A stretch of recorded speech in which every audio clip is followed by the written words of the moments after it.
રાધનપુર તાલુકાના કેટલાક સરપંચો એકઠા થાય છે. એકઠા એટલા માટે થાય છે કે વિકાસ રૂંધાયો છે, વિકાસની જરૂર છે, પરંતુ વિકાસ કરવો ક્યાંથી? ધારાસભ્ય દ્વારા ગ્રાન્ટ આપવામાં આવતી નથી અને આ ગ્રાન્ટ ન મળતા ગામમાં કોઈ વિકાસના કામો થતા નથી. એટલે રાધનપુર તાલુકાના કેટલાક સરપંચો રાધનપુર રેસ્ટ હાઉસમાં જ્યારે મીટિંગ હોય છે એ સમયે જિલ્લા ભાજપ પ્રમુખ રમેશ સિંધવને એક રજૂઆત કરે છે અને રજૂઆતમાં સ્થાનિક ધારાસભ્ય ગ્રાન્ટ આપે તેવી માગણી કરી છે અને આ માગણી હવે સંતોષવાની છે, જેની આજે વાત કરવી છે.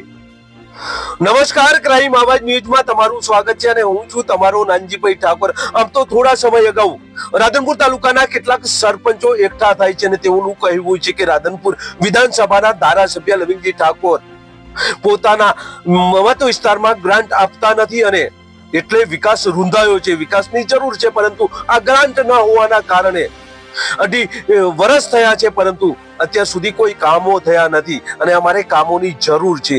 આવી રજૂઆત થોડા સમય અગાઉ રાધનપુર ખાતે એક ભાજપની મીટિંગ હોય છે, જેમાં જિલ્લા પ્રમુખ રમેશભાઈ સિંધવ પણ હાજર હોય છે અને લવિંગજી ઠાકોર પણ હાજર હોય છે. તેમની હાજરીમાં રાધનપુર તાલુકા બાદરપુરા સરપંચના પતિ ત્યાં પહોંચે છે અને એક રજૂઆત કરે છે લેખિતમાં અને કહે છે કે લવિંગજી ઠાકોર અમારી કેટલીક પંચાયતો સાથે અન્યાય કરી રહ્યા છે, અમારે ગ્રાન્ટની જરૂર છે, વિકાસની જરૂર છે અને આ રજૂઆત ત્યાં આપી.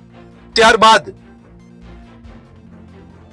નાયબ કલેક્ટરને પણ આવેદન પત્ર આપવામાં આવે છે. કેટલાક સરપંચો એકઠા થાય છે, આવેદન પત્ર આપે છે અને ત્યારબાદ હવે રાધનપુર ધારાસભ્ય લવિંગજી ઠાકોર પણ આ વિકાસ માટે ગ્રાન્ટ આપવા માટે સંમત થયા હોય તેવું સરપંચનું કહેવું છે. વાયદો કરવામાં આવ્યો છે કે તમામ જે ગ્રામ પંચાયતો છે તેને ગ્રાન્ટ આપવામાં આવશે.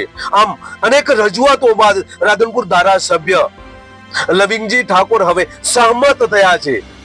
આવનાર સમયમાં કેવા પ્રકારની કઈ કઈ પંચાયતોને ગ્રાન્ટ આપવામાં આવશે એ આવનાર સમય બતાવશે, પરંતુ હાલ તો આ ક્યાંક ને ક્યાંક સરપંચ અને ધારાસભ્ય વચ્ચેનું સમાધાન થયું હોય તેવું જોવા મળી રહ્યું છે. હાલ તો ધારાસભ્ય દ્વારા વાયદો કરવામાં આવ્યો છે, આ વાયદો ક્યારે પૂર્ણ કરે છે તે આવનાર સમય બતાવશે. પછી જો તમે અમારી ચેનલમાં નવા છો અને આવા જ લેટેસ્ટ ન્યૂઝ જોવા માંગો છો તો અમારી ચેનલને અત્યારે સબસ્ક્રાઇબ કરો, જેથી આવનાર લેટેસ્ટ ન્યૂઝ તમારા સુધી પહોંચી શકે. નમસ્કાર.